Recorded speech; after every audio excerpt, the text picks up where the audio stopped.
नमस्कार दोस्तों, स्वागत है आपका मिस्ट्री फॉरेस्ट में। दोस्तों, आज मैं आपको भारत के प्रधानमंत्री श्री नरेंद्र मोदी जी के बारे में बताऊंगा। दोस्तों, इनका पूरा नाम नरेंद्र दामोदर दास मोदी है। तो इनका जन्म 17 सितंबर 1950 को हुआ था। वर्तमान में ये भारत के प्रधानमंत्री हैं।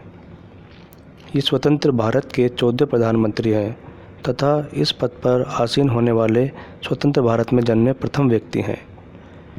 इनके नेतृत्व में भारतीय जनता पार्टी ने 2014 को लोकसभा चुनाव लड़ा था और 282 सीटें जीतकर अभूतपूर्व सफलता प्राप्त की। चलिए अब नज़र डालते हैं उनके निजी जीवन पर। नरेंद्र मोदी का जन्म मेहसाना जिला स्थित वडनगर में 17 सितंबर 1950 को हुआ था। वह युवावस्था में छात्र संगठन अखिल भारतीय विद्यार्थी परिषद में शामिल हुए और साथ ही भ्रष्टाचार विरोधी नवनिर्माण आंदोलन में हिस्सा लिया। एक पूर्वकालिक आयोजक के रूप में कार्य करने के पश्चात उन्हें भारतीय जनता पार्टी में संगठन का प्रतिनिधि मनोनीत किया गया। किशोरावस्था में अपने भाई के साथ एक चाय की दुकान चला चुके मोदी ने अपनी स्कूली शिक्षा वडनगर में पूरी की।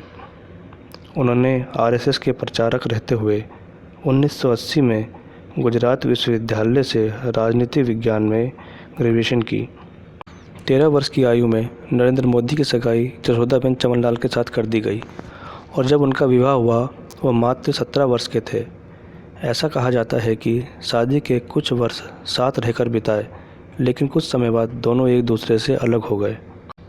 लेकिन कुछ लोगों का यह भी कहना है कि दोनों एक साथ कभी नहीं रहे। शादी के कुछ वर्षों बाद नरेंद्र मोदी ने अपना घर त्याग दिया और एक प्रकार से उनका वैवाहिक जीवन लगभग समाप्त ही हो गया। पिछले 4 विधानसभा चुनावों में अपने वैवाहिक स्थिति पर खामोश रहने के बाद नरेंद्र मोदी ने कहा कि अविवाहित रहने की जानकारी न देकर उन्होंने कोई पाप नहीं किया है। हालांकि बाद में नरेंद्र मोदी ने शपथ पत्र प्रस्तुत किया जिसमें जसोदाबेन को उन्होंने अपनी पत्नी स्वीकार किया। नरेंद्र मोदी पीएम बनने से पहले गुजरात के मुख्यमंत्री थे।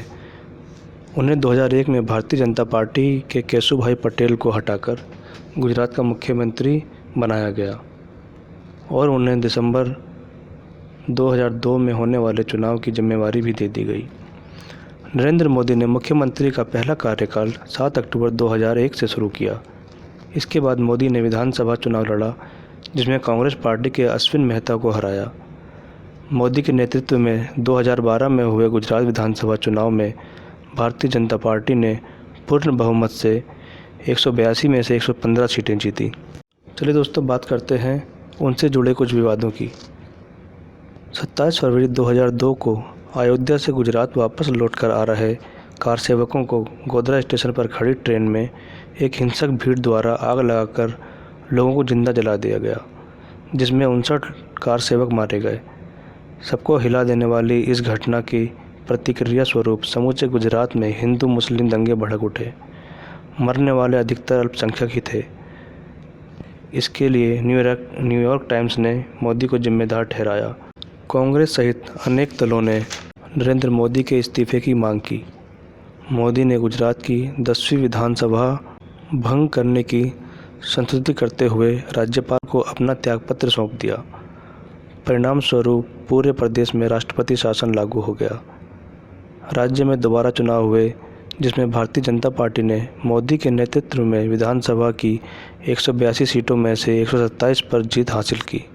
अप्रैल 2009 में भारत के उच्चतम न्यायालय ने विशेष जांच दल भेजकर यह जानना चाहा कि कहीं गुजरात दंगों में नरेंद्र मोदी की साजिश तो नहीं।